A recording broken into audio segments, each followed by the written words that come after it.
Hey, yo, what's good? I'm James Mendes Hodes, he, him pronouns. I'm a moderate this panel. This panel is called I Woke Up Today and Chose Violence, space, combats omnipresence in games.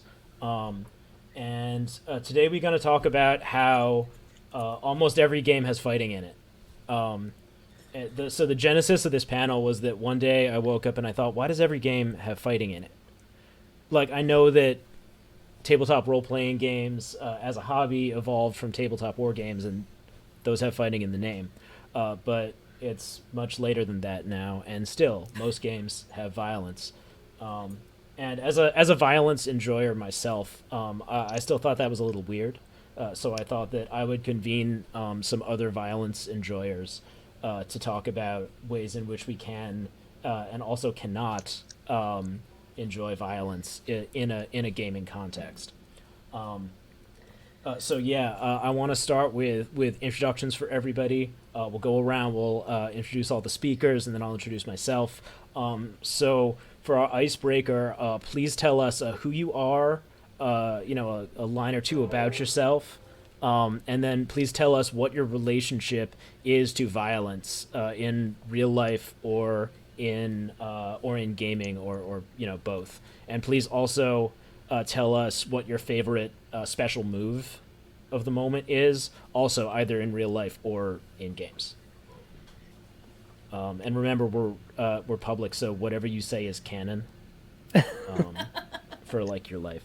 I Mars, you start. Okay.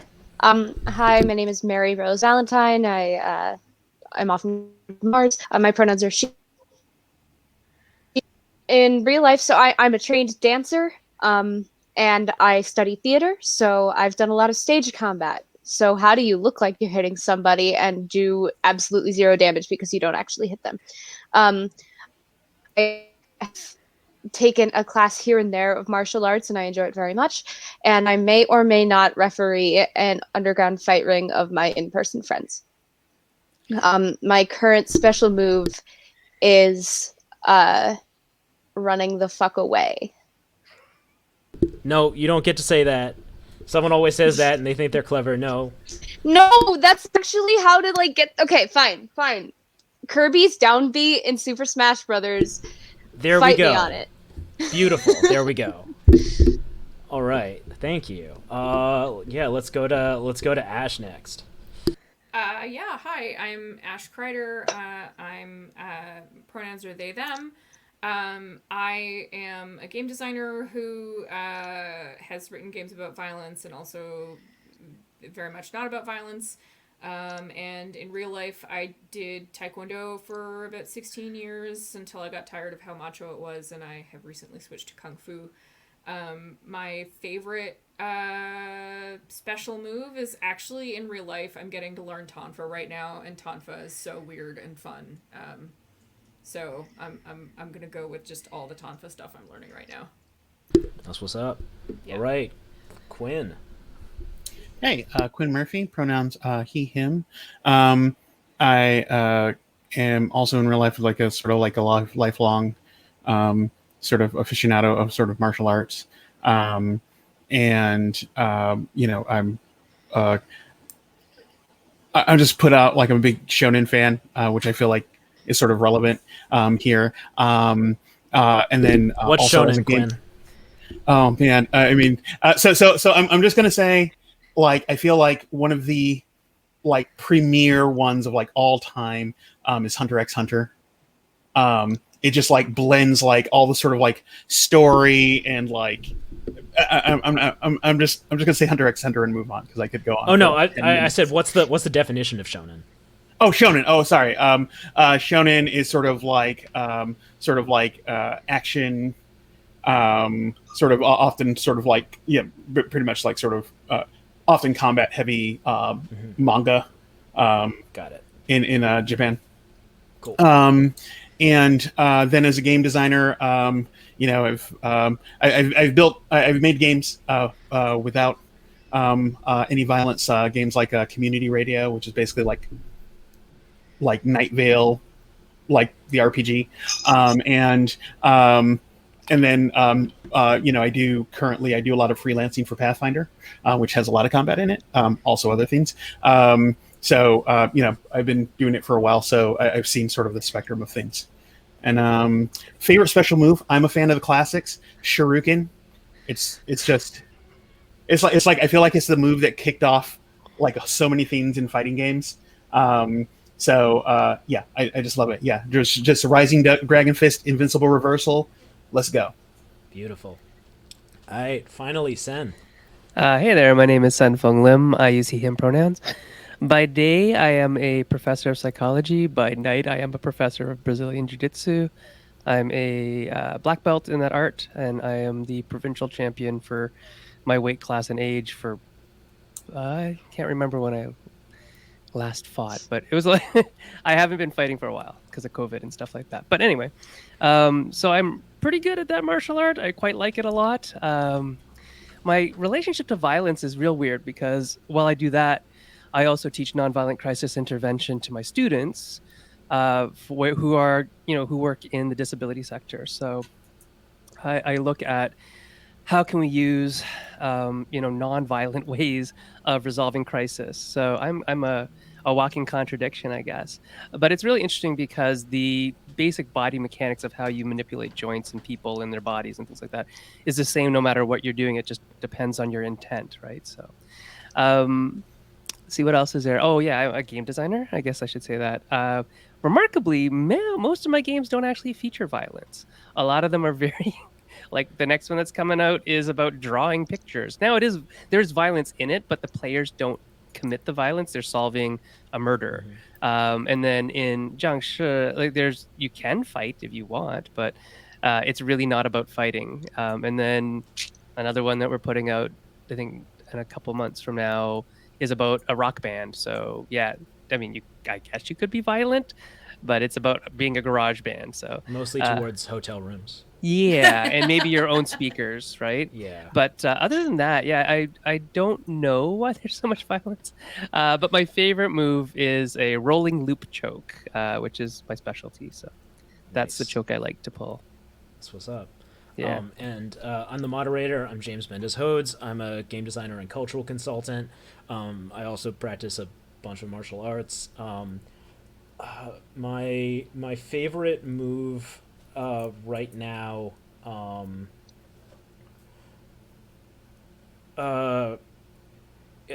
about like a shoulder roll past someone and then you cut their Achilles tendon as you go by. Nice.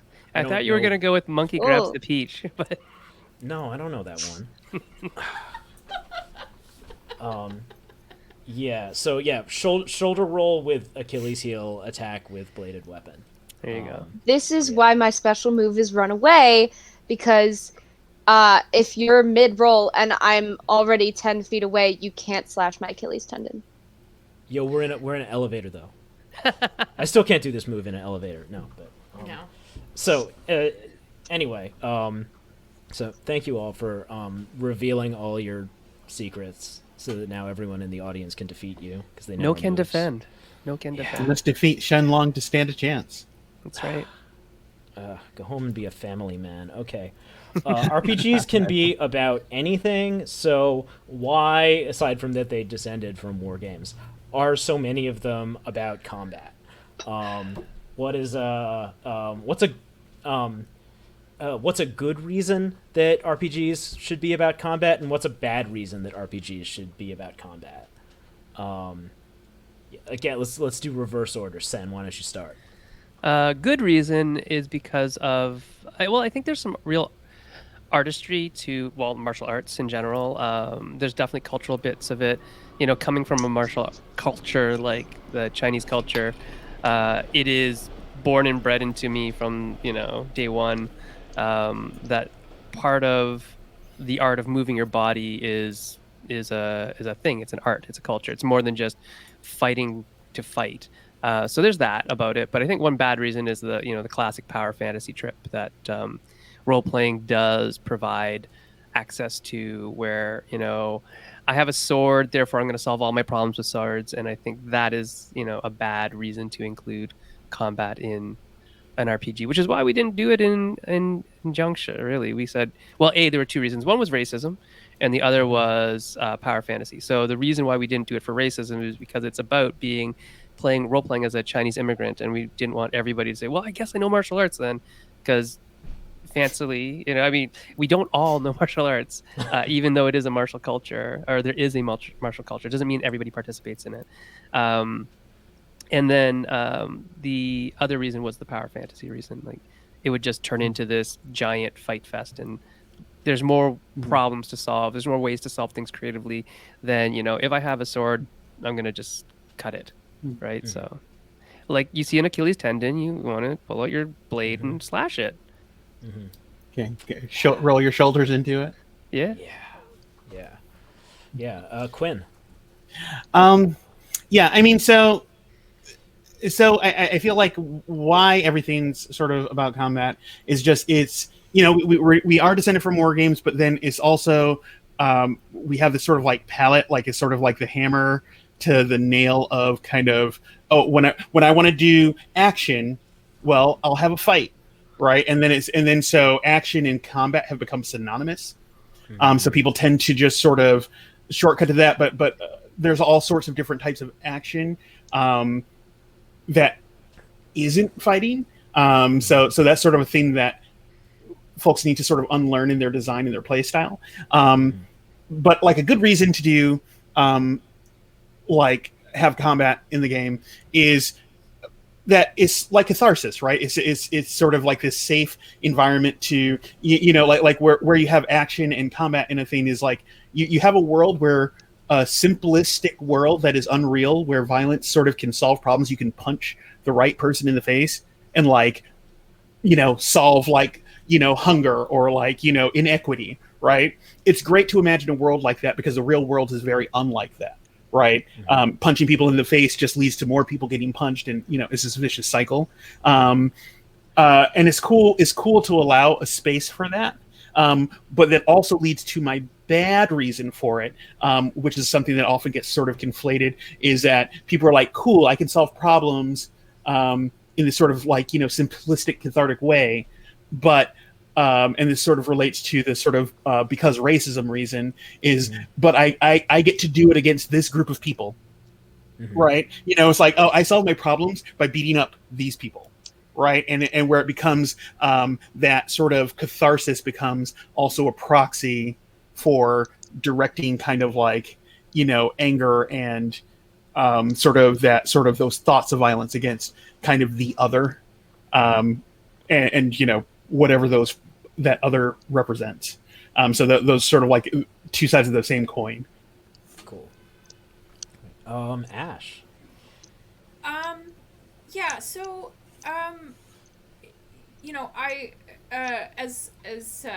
gonna kind of echo what Sen said. I have a complicated personal relationship with violence as a longtime martial arts practitioner, but also someone who's transgender.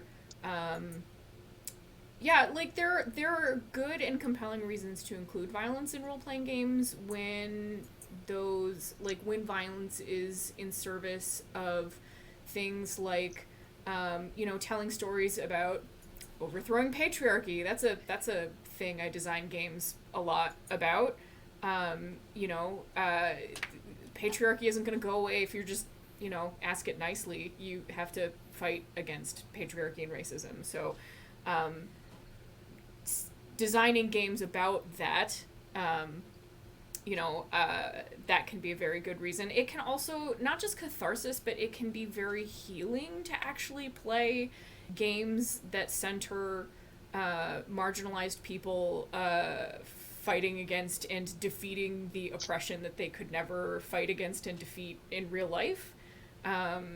So that's like a good reason to have it. A bad reason to have it, I think there's like a level to which like people are like, oh well, RPGs have to have they have to have violence because they're RPGs. It's very like the first rule of Tautology Club is the first rule of Tautology Club. But also there's a level to which a lot of white gamers think that genocide simulators are fun. They really enjoy playing D&D of we're gonna murder all the orcs and the kobolds and the fantasy brown people analogs, and we're not going to, we're going to resist all attempts to, like, make us think about that tendency critically, and, because, that's what we like to do. That's a bad reason, I think.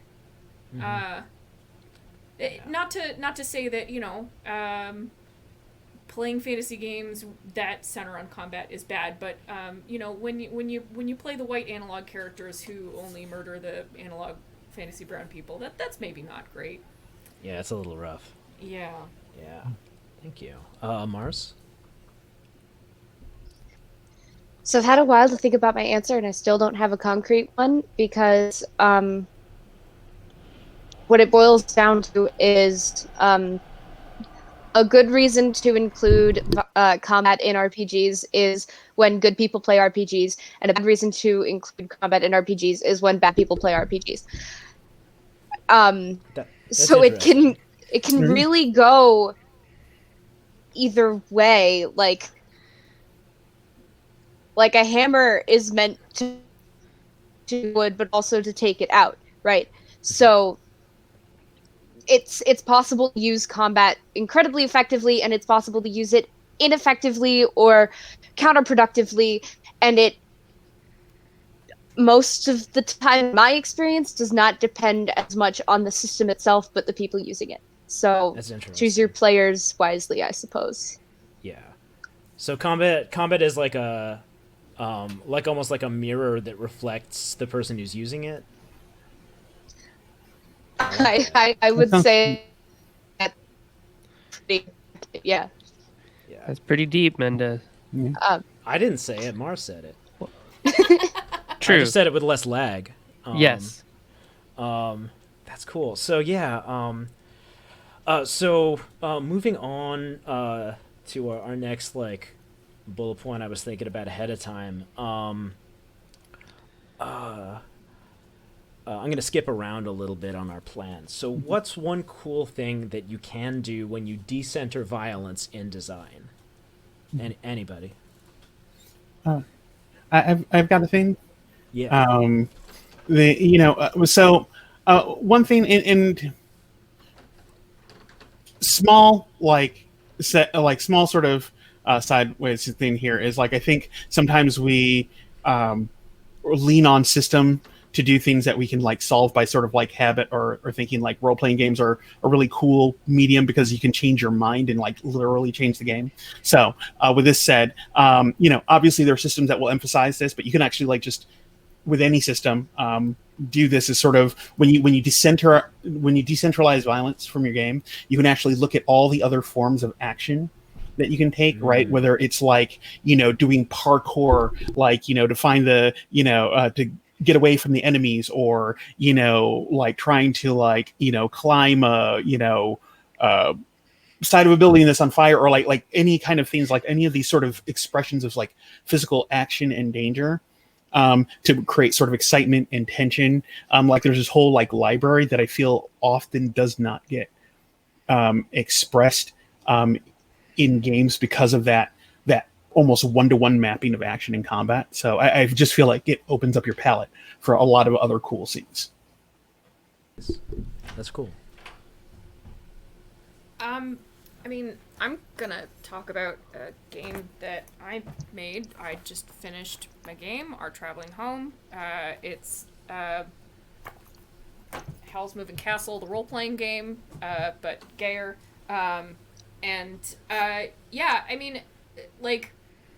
You can use system to do things that aren't just action. You can...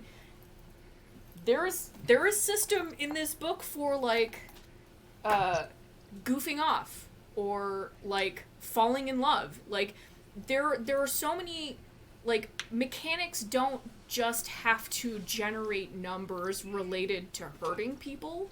You can also use mechanics to simulate falling in love, or having an awkward conversation, or doing chores. Seriously, one of the things I'm proudest of in this book is there are wizard chores. Because if you live in a magic home that is like wandering around, the chores are gonna get real weird, right? Like they have to. What does weeding a wizard garden look like? What does dusting look like if maybe you dust the wrong thing the wrong way, and like now your bathroom has exploded with bubbles or something, you know? Like there's so many like interesting things. Like mechanics don't just have to generate numbers. Like you can use mechanics to create literally any kind of fiction. And so like as a designer, I find that, you know, like I'm far more interested in that you know, kind of stuff now, even though I still really enjoy like personally practicing violence and kung fu and playing games with violence. But as a designer, like I really enjoy like exploring that kind of what things can we mechanize that we haven't seen in games before. In terms of situations of conflict, as some like outside gaming context, I do a lot of activism. You know, I'm at a college that issues that men are yelled at about. You're And cutting I out find a little that. bit, Mars. Oh, I'm sorry. That's okay.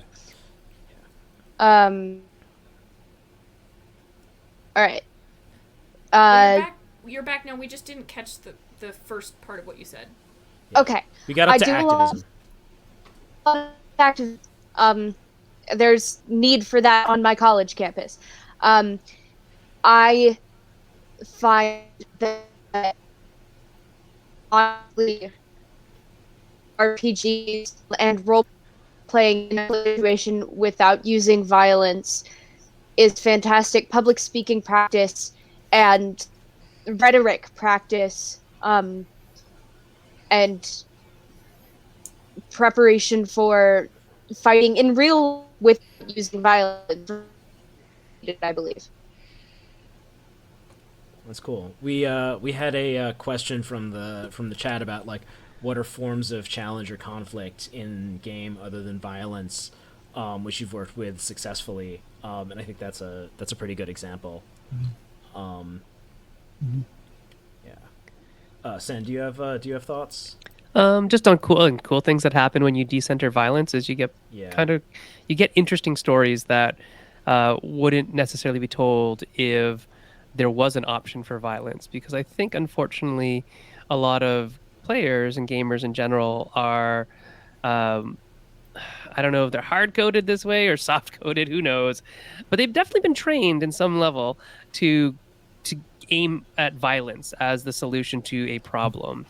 Like, okay, how do we do this? How can we do this in the way that, you know, we do the most damage and take the less damage and min max that, or whatever it is.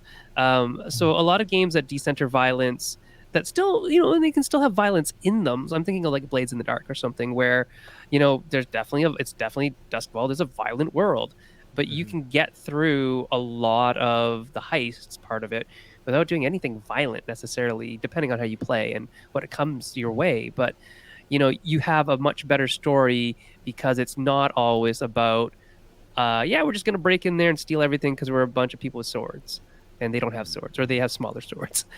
So yeah, I think you just get better storytelling or more involved storytelling. And I find a lot of people when, especially new role players, when they play a game that does center violence, it's like, I swing my sword, and that's all they learn how to talk about. I swing my sword, I shoot my bow, I chop with my axe, and they don't even start talking about it like eloquently or, you know, interestingly. I pull, you know, 3 arrows out of my quiver and string my bow back with force, and I shoot my bow, and how much damage do I roll?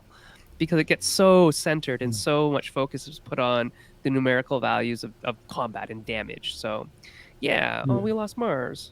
All right. Well, I think the way StreamYard works, we if Hey. back. There we go. Come back. Yeah. Cool. All right.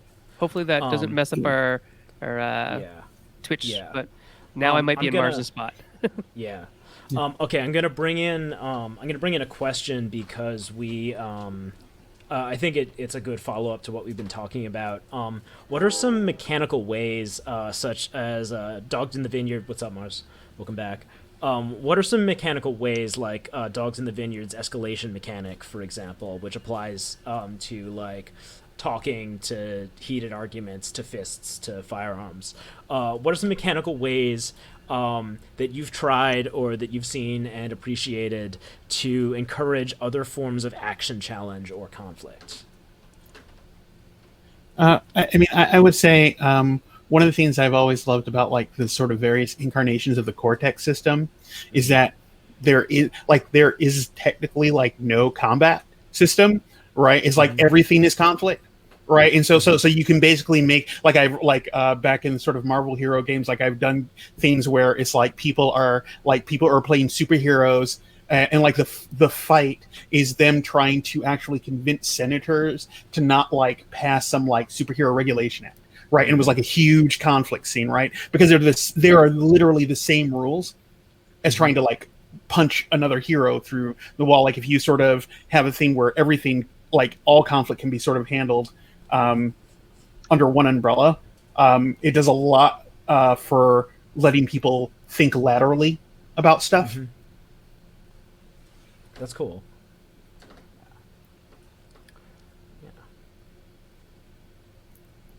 Okay, well, one of the things that I'm actually, this is still Vincent Baker. One of the things I really appreciated that Vincent kind of started with Apocalypse World was having the intimacy moves, and how like when you are intimate with another character, there's actually like a mechanical effect that happens. I have like the best memory of long-running Apocalypse World campaign. Finally, after 6 sessions, me and this other character who had this will they won't they kind of romance going on, we finally did. And like my character's mechanical intimacy move was like just it was just nice. So I rolled it and I got a 12 and I was so excited, and I was just like, I just yelled at the other player, like, what makes you feel beautiful and loved? And then like everyone at the table was literally like, oh yeah, it was like the same energy as like if you like one shot crit a dragon in like a D&D campaign, like the same energy of everyone just being like so excited about yeah, so I think there's designers who are doing interesting stuff around, ways to have conflict that like explicitly take violence off the table. Night Witches is a great example, actually, because there's the whole like phase of the game where you do violence, and then there's the phase of the game where you explicitly don't do violence, and you're still having conflict with everybody back on base. Like, that's not to say that there's not conflict, but that conflict is not violent. So yeah, I guess I'm echoing what Sen said about there's it opens up a lot of possibilities, actually, when you say, well, we can have conflict, but violence is never going to be part of that conflict. Suddenly you actually have more possibilities for story. Cool. So now I'm going to ask the opposite. So conversely, what are some ways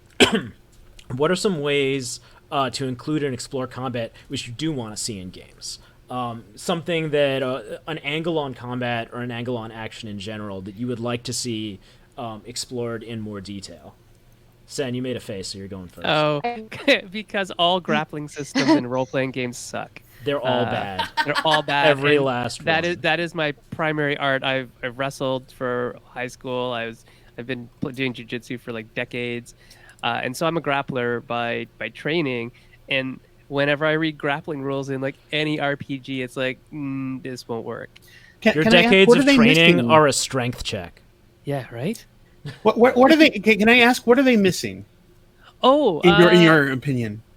Well, because there's a lot of nuance to grappling, right? It's a lot more nuanced than it looks. Like most people's idea of grappling is pro wrestling, right? And even that is way more nuanced than you know and that you think because you don't like if you don't train it, you don't know it. And the same thing with I mean, swords and guns are kind of easy because you shoot them, they do the thing, or you slice it and you do the thing. And there's way more nuance than that, obviously, to all those things as an art form or as a real skill. But grappling like you can change even just like the way I grip somebody changes how I'm gonna throw them. So it's just weird. It may be way too micro for what can be done in a useful game session. But a lot of times it just like James said, it gets boiled down to do a strength check and see if you do. And what you do is not going to do anything anyways because they've got armor and a sword. And what do you got? I got big muscles. Well, that's not going to cut it. Literally, Yeah, not going to cut it. it's interesting because like it feels like from what little I know about grappling, like I definitely don't have your credentials. I've done like some wrestling in school there, but like so much of it is about feel, and it's like and like you're saying like a sword, like you understand what a sword does when it like goes and slashes you open or something, right? That's like pretty easy to connect, but it's hard to like understand like what it feels like to like feel someone like balance or strength on an experiential thing, and how do you communicate that through dice and mechanics? I'm going to say something completely different. I'm going to say that I think that we have done enough modeling of combat. Like it's been like what 30 years, 40 years. I think that space has been explored. I am interested, like, if we're saying, like, this is a kind of violence that needs to be modeled that hasn't been, I think we need to mechanize emotional violence. The emotional violence of being someone who is a visible minority, the emotional violence of being someone who is transgender, of, if we're saying that there is a kind of violence that is missing from game design, then I would like to see that space explored. If you get a chance, Ash, if you can look at the one that I made with, Alara now. She uses the name Alara, right? So it was probably written as Jessie at the time. So we wrote a game called Ties That Bind, which was about the awful stuff that happens at the border when children are separated from their families, and all that violence is mechanized in terms of memory loss. So it's actually pretty interesting. Like violence is memory loss, which is trauma, right? So trauma causes memory loss that lasts way beyond the incident that happened, and you start by creating a character that has memories, and then as the game progresses, you're covering them basically with whiteout. And so at the end of it, you get the people to look at their character card, and it's like, oh, all those happy memories, I can't see them, or they've been obfuscated because you've written like what was most memorable in the last round of play. It's like, yeah, that guy yelled at me for doing nothing whatsoever, and then the guard stuck a gun in my face. And you write that down, and that covers up your happy memory of your grandma's plantation where you spent the summers in whatever, right? So it's a really interesting system if you want to look at something that did mechanize trauma. I'm intrigued by that because I've been emotionally exhausted by RPGs before. Like, occasionally, like, so I love Masks. It's a PBTA game. It's great, and it's about teenage superheroes in a world run by adults. But when there's allowance, but not necessarily mechanics for like emotional stress and things like that in the game, and so I had to act that all out instead, and that can take an emotional toll. If I may change topics to something I want to see in games that is more related to physical violence. All right, cool. Something that I love about stage combat is that the target is always in control. So if you're doing a staged like ear pull or a hair pull or like a neck break, all of the movement is on the end of the target. So if I'm pulling my own hair, I'll have my hand like this, I'll put it on top of my head, target me will put my hand on the other hand, and I will move my head around so it looks like my hair is being pulled, but the target is in control. If we're doing neck break, the violent person will put their hands like this on my head, but I'll be the one to turn my head and then fall down. I think there's a lot of power that RPGs could take from the target being the one to describe what happens and how. And that could also avoid a lot of out of character conflict around the table, for picturing things differently for people. That's fascinating. Nice. I like Yeah. that. Yeah. One thing I think we could sort of do in combat. So like often, sort of like the traditional like kind of thing is there's that where we're in story mode, we're sort of talking about things, and then there's that like that roll for initiative moment or whatever it is that sort of like kind of is like the record scratch to sort of a more narrative portion, and then sort of leads into this other thing. And what I'd love to see is actually a way to kind of be able to reverse that. So we're in the middle of a combat and someone's like, hey, like I recognize you, you're my, brother or something like that. And so then we record scratch again, and then we go into like a story mode.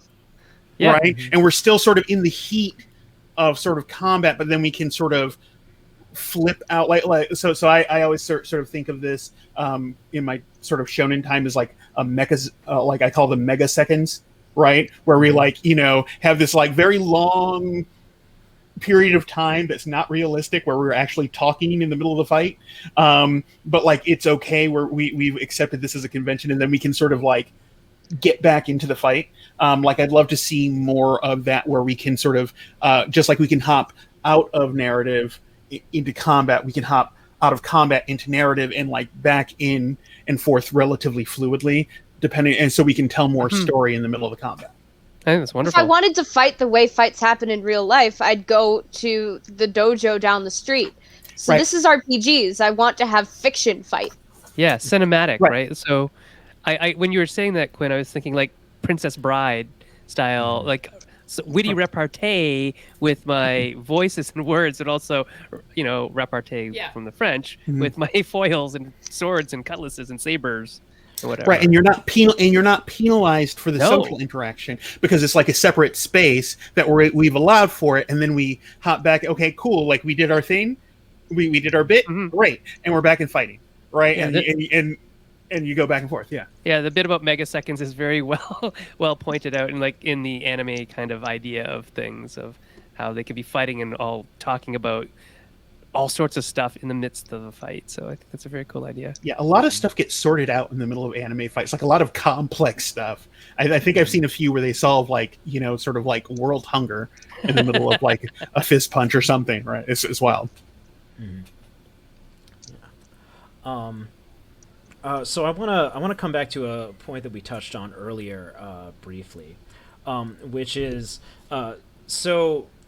what distinguishes violence from other forms of bad or evil behavior in RPGs? So we've talked a little bit about emotional violence versus physical violence, and then one thing that I think we've all brought up in different contexts is a context in which combat in real life or in games can be a source of joy, and can be something that makes us feel less stressed, and then other circumstances under which it makes you feel more stressed or makes your character feel more stressed. So one thing that I hear a lot when I'm trying to advocate for like something being handled delicately in a game is people say, well, this game has lots of violence, so why can't I do other forms of bad behavior? If it's okay for us to like fight and stab each other by the premise of the game, then why can't my character be like this or that kind of a bad person? So we don't have to get too deep into the weeds of different kinds of bad behavior, but just talking about violence, what distinguishes violence from other forms of bad or evil behavior in RPGs to you? Like, are there any qualities that violence in a game narrative has that set it apart from other forms of conflict, or other forms of harm?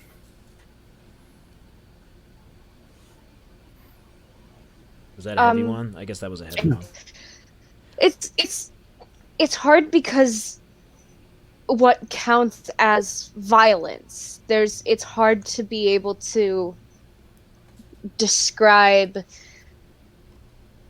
It's hard to describe the difference between, especially when we get into like emotional violence or like psychological violence. What counts? So like my immediate reaction was, oh well, it's when you're doing physical harm to somebody, but that's not the only kind of violence there is. So I guess it's, are you being evil for your own benefit, or are you being evil for another's detriment? And obviously that's not only what to ask, but I think it's an important one.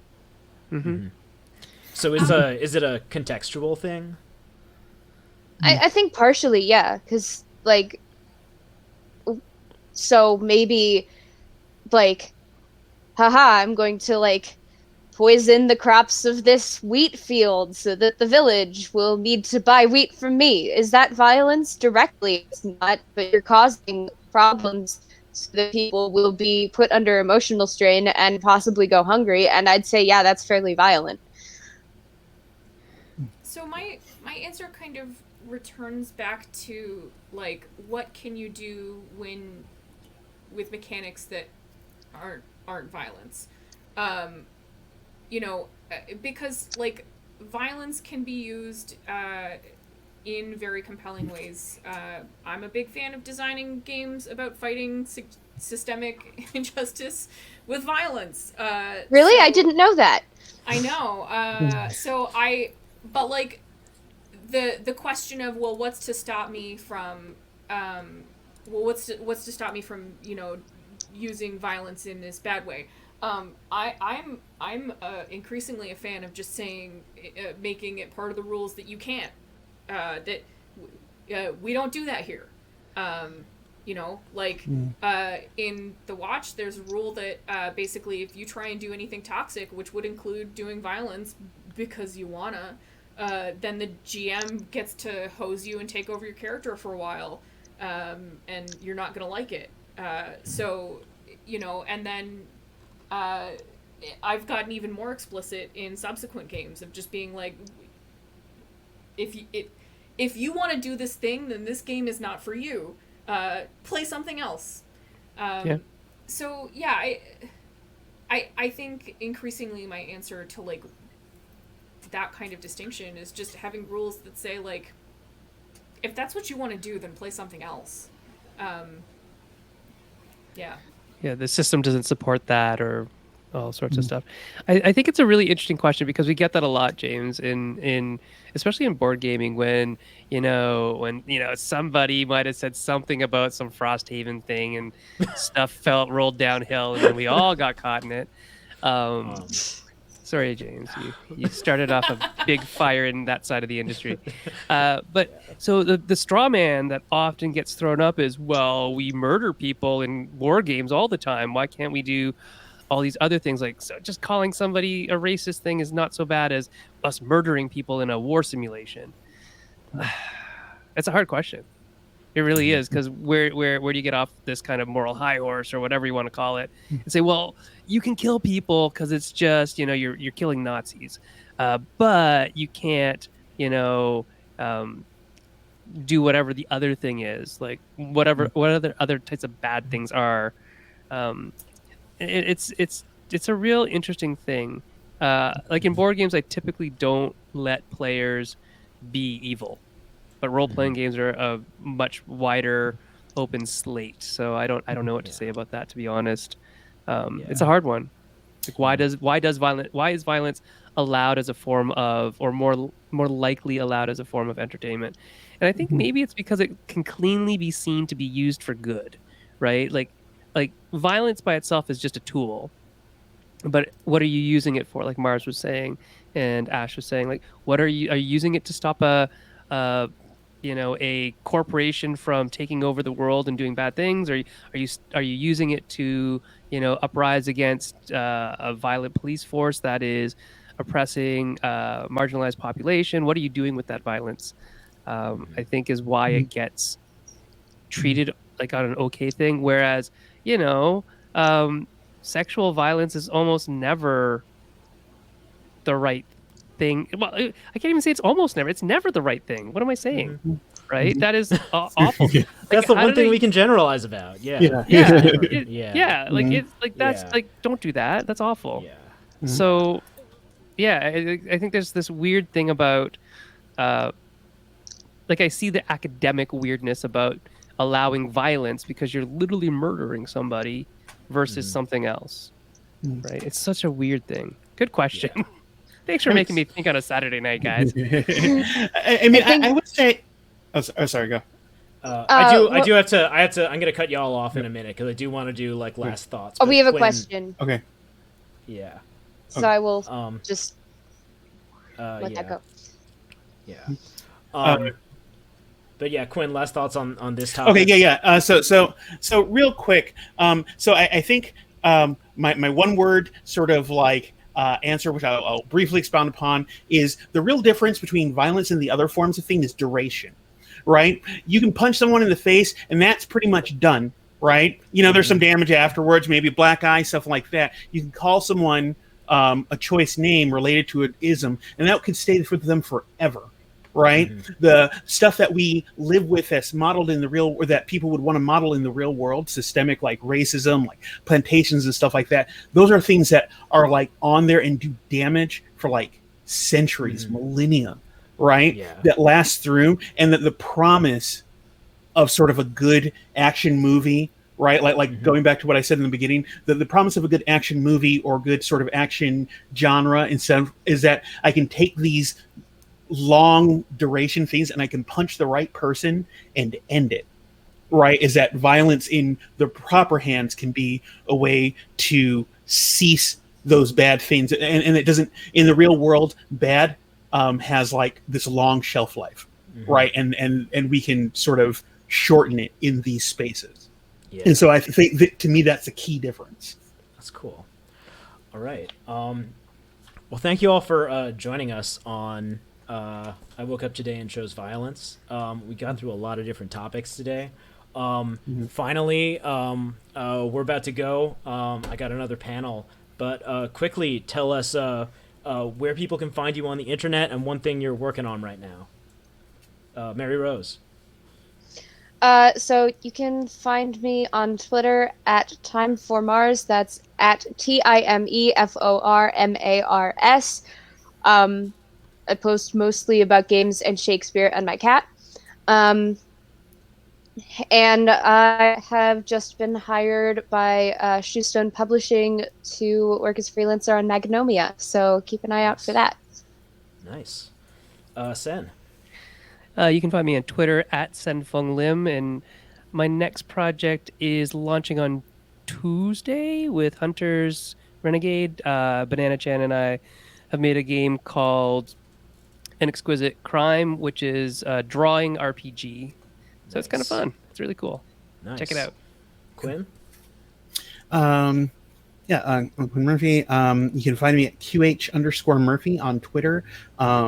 Warning, I don't know how to use Twitter. I will sometimes make 20 thread long tweets about different game design stuff.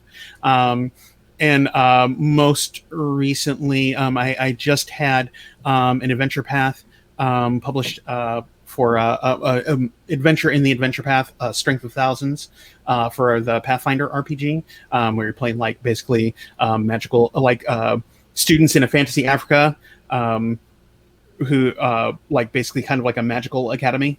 Nice. It's an amazing adventure path. You should really check it out.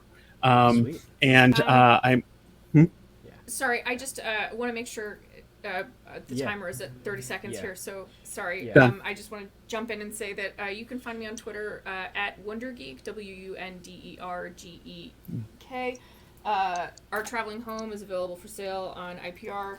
And you can also find my other games at peachpantspress.com. And I'm working on a pair of games actually about gay tropey anime romance. Nice. So. And I'm James Mendez Hodes. Find me at jamesmendezhodes.com or Lula Vampiro on Twitter. Let me see. You can find my work on like every Magic card that's coming out now. I cultural consult on all of those. So, Because you're a badass. Yeah, sure. I'll tell myself that. All right, yeah. Thank you all for joining me. I'm gonna go to best practices for U.S. based freelancers. Hopefully, see y'all there. All right. Thanks, folks. Peace. Thank you.